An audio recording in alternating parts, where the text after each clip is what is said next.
Famille, ça dégénère fort. Ce qui se prépare dans l'air, vous n'allez pas voir ça venir. Écoutez ça. Wow. Il faut que Ouattara nous reconnaisse aussi comme des Ivoiriens. Et qu'il sache qu'on a droit à la justice. Il faut qu'il sache qu'on a droit à la justice aussi. Il faut que Ouattara sache que l'ébrier a droit à la justice. Il faut que Ouattara sache que le gourou a droit à la justice. Il faut que Ouattara sache que le guéré a droit à la justice. Il faut que Ouattara sache que le Wébé a droit à la justice. Et qu'il n'a pas seulement la justice pour sa communauté en Côte d'Ivoire. Le problème de la Côte d'Ivoire qui est là, et vous nous dites, oui, il y a Goudron, il y a... Mais on fait quoi? Goudron, la Côte d'Ivoire va avoir Goudron. Vous marchez sur nous, et des gens qui ont déjà nos parents, ont des grades, sont payés par notre argent, et aucune justice. Et on s'assoit sur les plateaux télé. La dernière fois, je vous le disais, Steve Biko et Mamadou Touré sur un plateau de France 24. On parle de la justice. Et Steve Biko lui dit, mais depuis qu'on parle de la justice, dans votre camp là, les gens ne sont pas jugés. Il dit non, mais chose a été jugée. Le gars de le Burkinabé qui sont allés prendre dans la forêt à l'ouest là, il a été jugé. Ça veut dire que pour eux, c'est leur représentant. Or le monsieur, ce qui est encore plus grave, on le prend dans la forêt. On l'envoie en prison. Le jour de son procès, on le juge. Il décide ses chefs. Il décide ceux qui l'ont mis en mission. Personne pour les interpeller. Personne pour les appeler à la barre. Au contraire, même là où tu attends qu'on les appelle à la barre, c'est leur grade qu'on augmente. Là où tu attends qu'on les appelle à la barre, là où le président de la République va dire, mais il s'agit des Ivoiriens. Mais si Ourémi dit que lui l'est impliqué, mais appelez-le, il va s'expliquer. Ou le président de la République va taper sa poitrine pour tous les Ivoiriens dont il est le président, il ne le fait pas. Hier encore, quand il prêtait serment, il disait qu'il est le président de tous les Ivoiriens. Mais quand on prend Gbagbo Laurent, après plus de 3000 personnes qui ont été déjà, et quand on va à la haie, et que nous on est assis, et c'est de Krotoumou, c'est de Mamadou, c'est d'Ali qu'on parle. Ce sont les parents qui sont là-bas pour parler de ce qui leur est arrivé. Et moi, et tu dis que tu es président de tous les Ivoiriens. Tu dis que tu es président de tous les Ivoiriens. Et Gbagbo vient aujourd'hui. Il est là, il est en Côte d'Ivoire depuis quel an? Quoi, depuis 2021. Vous avez posé quel acte? Il s'est levé, il allait te voir. Il t'a même supplié pour dire, vous m'avez envoyé à la haie. C'est moi qui étais le chef d'État. Si aujourd'hui, la CPI m'a jugé et que la CPI m'a acquitté et que je suis rentré, ça veut tout simplement dire que tous ceux, c'est moi qui étais le chef de file, c'est moi qui leur donnais des ordres. Ça veut dire qu'ils sont pas responsables. Donc, il faut les libérer. Il a dit devant toi. Mais là, ça nous donne l'occasion d'ouvrir une négociation. Ça nous donne l'occasion de nous parler. Ça nous donne l'occasion que le chef d'État prenne des décisions fortes à l'endroit de la nation. Pour que tout ce qui s'est passé là, on puisse enterrer. Et puis, on va ouvrir une nouvelle page pour la Côte. Mais tout ça là, vous n'avez pas. Et on est là et puis c'est vous qui nous parlez français. Le compteur est mis à zéro. Parce que pour vous, le compteur est mis à zéro. La seule chose qui est importante, c'est que Ouattara continue de nous gouverner. Mais pourquoi on ne peut pas dire le compteur est mis à zéro, les Ivoiriens? Oublions tout ce qui s'est passé. Le compteur est mis à zéro. Koulibaly prend ma main. Koné prend ma main. Yapi prend ma main. Mets dans la main, les gars. 2010, 2002, tout ce qu'on a connu. Plus jamais ça. Plus jamais ça. Les Ivoiriens qui sont au Ghana, au Togo, partout. Celui qui veut rentrer, qu'il rentre. Sortez des prisons. Tous ceux qui étaient en prison pour cette histoire de 2002. Tous ceux qui étaient en prison pour cette histoire de 2010. Sortez. On va donner une chance à la Côte d'Ivoire. Tout ça là c'est fait. Gbagbo Laurent dit aujourd'hui, la haie. Les Ivoiriens vont dire, mais aïe, le président, tout ce qu'on a fait là, on a oublié. Laisse cette histoire de la haie. Mais vous venez, vous êtes assis sur votre pouvoir. Vous narguez les autres. Vous narguez les autres. Et il n'y a personne pour parler de la justice. Gbagbo Laurent écrit une lettre pour dire, tout ça, ça s'est passé. Et il a précisé. Et dit quand il y a un problème de justice que c'est pas réglé, ça demeure injuste. C'est comme une injustice qu'on laisse. Et ça peut nous créer des problèmes. Parlons-en. Mais pour une fois, tous les Ivoiriens devaient être d'accord. Même si tu l'aimes pas, tu devrais être d'accord. C'est un être humain aussi. Le sang coule en lui. Qui a vu Gbagbo Laurent, depuis qu'il fait la politique, diriger une rébellion? Qui a vu Gbagbo Laurent être dans une affaire qui a déjà les Ivoiriens en Côte d'Ivoire? Mais ceux qui se sont tapés la poitrine, eux, ils sont à l'aise. Des gens qui se sont assis, ils ont vu des gars, ils ont financé, ils ont payé des fusils pour venir déjà les Ivoiriens pour un pouvoir. Et ils sont à l'aise. Et lui, il va souffrir à prison. Il quitte là-bas et puis les gens veulent qu'on reste tranquille. Faut plus qu'on parle de la justice. Faut plus qu'on parle de la justice. Non, c'est bon. Et je vois des Ivoiriens qui font des vidéos. Oui, ça peut pas aboutir. Ça veut pas aller quelque part. Donc toi, dans ta tête là, la Côte d'Ivoire doit rester comme ça. Ton souhait, c'est que la justice ne se fasse pas. Ça n'aboutisse pas. C'est quelle intelligence? C'est-à-dire que dans votre tête, c'est lui seul qui doit payer pour tout ce qui s'est. C'est lui qui doit porter le fardeau de tout ce qui s'est. Hier, c'était affaire Krabé Niabé en Côte d'Ivoire. Des milliers. Les gens qui ont vu dénombrent 4000 personnes. Lui, Krabé Niabé, jusqu'au jour d'aujourd'hui, on ne sait pas où. Ceux qui ont fait leur histoire ont dit non, c'était un soulèvement populaire. Ils voulaient faire une rébellion, donc c'est la rébellion, on l'a monté. On a maté. Nous, nos parents qui étaient en brousse, qui connaissaient rien dans la politique, qui sont allés chercher dans les brousses, partout, et qu'on a assemblé, et on a déjà, et on les a mis dans une force commune, dans le pays. Là. Les gens disent oui, c'est une rébellion ils faisaient. Mais c'est ceux qui ont le pouvoir, c'est leur version là, que les gens ont retenu. Et affaire là, c'est resté comme ça, jusqu'au jour d'aujourd'hui. Kraboué, même quand tu parles de lui, tu as problème. Donc, vous pouvez faire en sorte avec son pouvoir pour que tu ne parles même pas, toi-même qui pourrais te réclamer Kraboué, tu puisses avoir peur. Voici où les gens ont voulu amener le problème Gbagbo. C'est-à-dire, ils ont utilisé le pouvoir, ils nous amènent, quand tu vas dire Gbagbo, tu puisses avoir peur même en Côte d'Ivoire de te réclamer pro Gbagbo. Ce qu'ils n'ont pas réussi aujourd'hui. Parce que leur objectif c'était ça. On va faire en sorte que si Gbagbo était resté en prison à La Haye, c'était tout ce qu'on entend aujourd'hui. Il allait être même celui qui allait être accusé d'avoir... Les gens le disaient déjà quand il était à La Haye. C'est lui, il était en complicité avec Soro. Oui, la rébellion, Gbagbo est complice. Gbagbo a fait ceci, Gbagbo a fait cela. Donc Gbagbo restait à La Haye. Aujourd'hui, tout ce qui est tuerie en Côte d'Ivoire, tout ce qui était problème, c'était lui le responsable. Voici ce qui a été préparé comme communication. Comme hier, l'affaire Kraboué Niagbé, comme les autres politiciens qui ont perdu la vie en Côte d'Ivoire. Vous allez partir au Congo, c'est la même chose. Dans la lettre, là, Gbagbo a quel problème avec Soro? Gbagbo a juste relaté les faits qui sont passés en Côte d'Ivoire. Ce qui s'est passé en Côte d'Ivoire, c'est ce que Gbagbo Laurent a dit dans sa lettre. Maintenant, est-ce que ce qui s'est passé en Côte d'Ivoire, ça mérite qu'on s'asseye et qu'on rende justice et qu'on puisse connaître la vérité?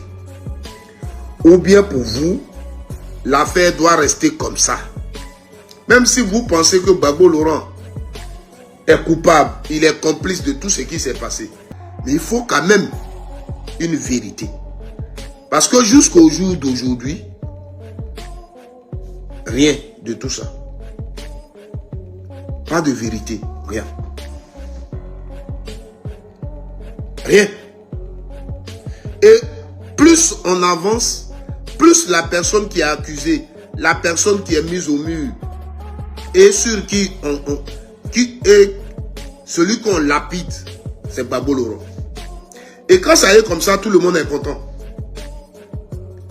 Personne ne parle. Pour des crimes que vous avez commis, pour ce que vous avez fait en Côte d'Ivoire, les gens sont sur les plateaux télé. Avec gros français, on accuse Gbagbo Laurent. Et chacun est chez lui, il ne dit rien. Lui, Gbagbo Laurent, que vous avez pris pour le mettre en prison,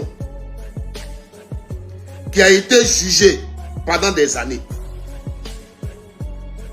On le libère. Mais malgré ça, c'est lui là qu'on accuse toujours. Des gens vont aller s'asseoir pour dire il est acquitté. Acquitté ne veut pas dire qu'il a été innocenté. Bon, il est acquitté, ça ne veut pas dire qu'il a été innocenté. Acquitté veut dire quoi donc? Et vous, donnez-nous l'occasion aussi pour que vous, on vous acquitte. Pour qu'on dise aussi de vous que vous êtes acquitté, mais acquitté ne veut pas dire innocenté. Non. Donc, dès que Gbagbo Laurent parle de justice, il y a problème. Gbagbo Laurent n'a pas insulté Soro Diom. Gbagbo Laurent a dit quoi de Soro Diom? Ce qui s'est passé là, c'est ce que Gbagbo Laurent a dit. Ce que Soro lui-même, il reconnaît avoir fait. C'est ce que Gbagbo Laurent a dit. Il y a eu une rébellion en Côte d'Ivoire. Il a cité ceux qui dirigeaient la rébellion, dont Soro Diom. Et après, les négociations qu'il y a eu, ce que les négociations ont donné, il a accepté Soro Diom comme premier ministre. Il a accepté que Alassane Ouattara soit candidat. Voici ce qu'il a dit dans sa lettre. Ce sont les faits qui se sont passés. Donc, où est le problème? Depuis des années, la seule personne, malgré que c'est lui qui était au pouvoir, et il a été attaqué. Mais vous voulez qu'on s'asseye autour de la table et dans tout ce que nous disons, c'est lui qu'on accuse, que c'est lui qui est responsable. Vous ne pensez pas que c'est une personne aussi? C'est pas enfant de quelqu'un aussi, Gbagbo? C'est pas une femme qui l'a accouché aussi? Gbagbo là, c'est pas une femme qui l'a accouché aussi? C'est pas papa de quelqu'un aussi? C'est pas frère de quelqu'un aussi? Donc tout ce qui s'est passé en Côte d'Ivoire, il n'était même pas encore président. Tout ce qui s'est passé, c'est sûr. On était en Côte d'Ivoire ici. Depuis Oufo-Boigny, les policiers contrôlaient les étrangers. On faisait tout dans ce pays. Ouattara est venu, il a créé carte de séjour. Tous les problèmes que carte de séjour a créé. Le contrôle des étrangers. Tout ça, Babo là où il a fait. On est assis, c'est Babo. Sous Babo, tu peux pas porter boubou.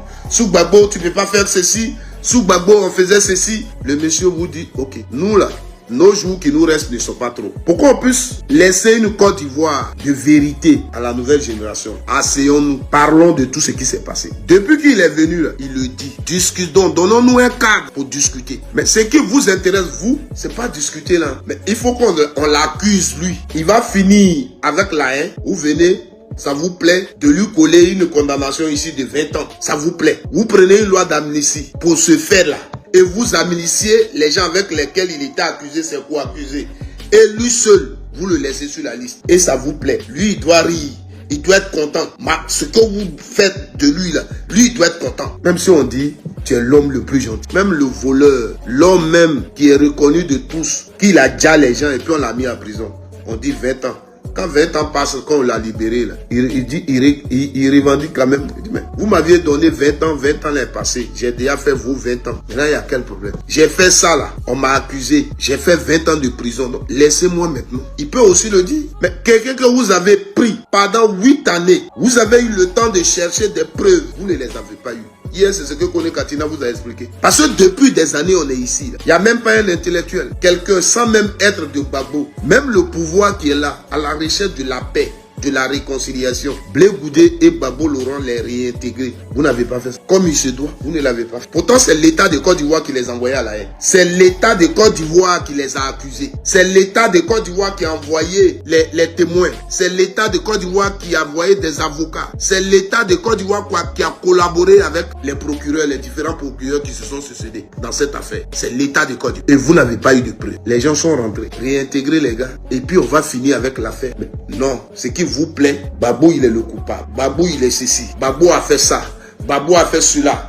Babo est rentré ici. Babo est... Le monsieur décide et dit voilà, tel jour, j'ai fait ça, j'ai fait ça, j'ai fait ça, j'ai fait ça. Aujourd'hui, je demande à mon avocat de saisir la CPI. Mais quand Babo saisit la CPI, c'est pas pour lui seul. J'ai entendu quelqu'un sur les réseaux sociaux qui a dit Babo Laurent, quand on l'a acquitté, on lui a demandé s'il voulait, il souhaiterait porter plainte. Et il a dit il porte pas plainte pour se venger. Il ne veut pas se venger, donc il porte pas plainte. Vous voyez, on a des intellectuels sur les réseaux sociaux qui vous donnent des fausses informations. Et quand vous les écoutez, quand vous quittez là, vous dites lui là a parlé, non. Et puis vous prenez ce qu'ils disent là. Babo Laurent et Charles Blé Goudé, quand on les a libérés, puisqu'on les avait accusés, et les gens n'ont pas eu de preuves contre eux, c'est une fausse accusation. Et quand on te fait comme ça, là, la justice demande si tu veux porter plainte contre la CPI. En réalité, c'est contre la CPI que tu portes plainte. Et c'est cette plainte-là qu'il a refusée. Par contre, Charles Blé Goudé n'a pas refusé la plainte.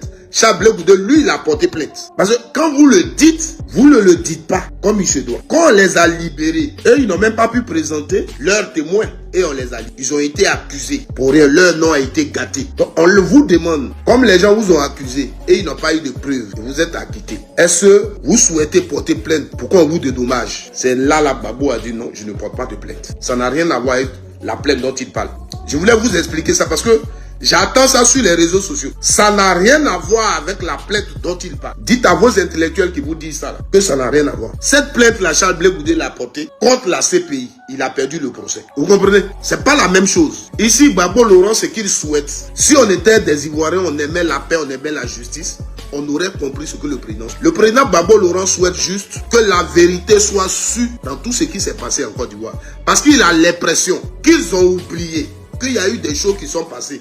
Et on avance. Pour eux, lui, ils l'ont pris, ils l'ont mis en prison. Il a été acquitté. Pourtant, il y a eu effectivement 3000 Ivoiriens qui sont tombés. Mais avant eux, depuis 2002, son pouvoir a été attaqué. Il n'a pas pu gouverner. Tout ce qui s'est passé, Soro Diom, on sait, il avait quoi? Il n'avait rien. Soro Diom n'avait jamais travaillé en Côte d'Ivoire. Soro Diom, lui-même, il le dit, il était en France. Il partait à l'école. Il n'avait rien. Soro Diom peut avoir l'argent pour financer une telle rébellion que nous avons vue. Pourquoi on est une Côte d'Ivoire? Ce n'est pas de brandir les armes pour dire nous on est plus fort. Donc si les gens viennent, on va les... Non. Il faut connaître la vie. Il faut connaître la vérité. Et le président Alassane Ouattara, si vous vous souvenez, face à face, Babo Laurent, lui, il a même dit aux Ivoiriens, quand il sera élu, les premières des choses à faire, c'est de mener une enquête pour savoir qui a financé la rébellion et situer les responsabilités. Il faut juste savoir ceux qui étaient derrière cette. Vous ne savez pas le nombre, les dégâts que la rébellion a fait à la Côte d'Ivoire. Personne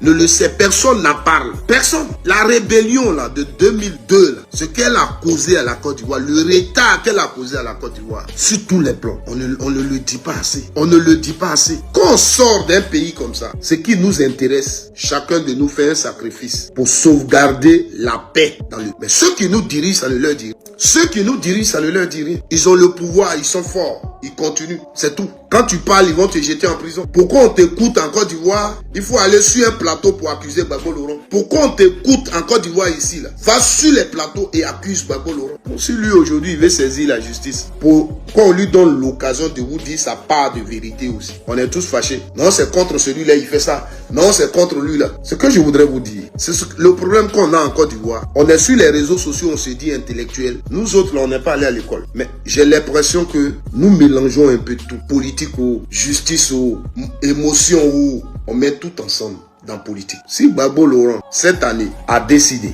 de dire non au 4e mandat d'Alassane Ouattara, qu'il trouve injuste, qu'il pense que c'est une violation de la Constitution, en tant qu'homme politique, par rapport à sa vision, il estime que ce que le mandat qu'Alassane Ouattara fait, c'est un mandat de trop. C'est un mandat anticonstitutionnel.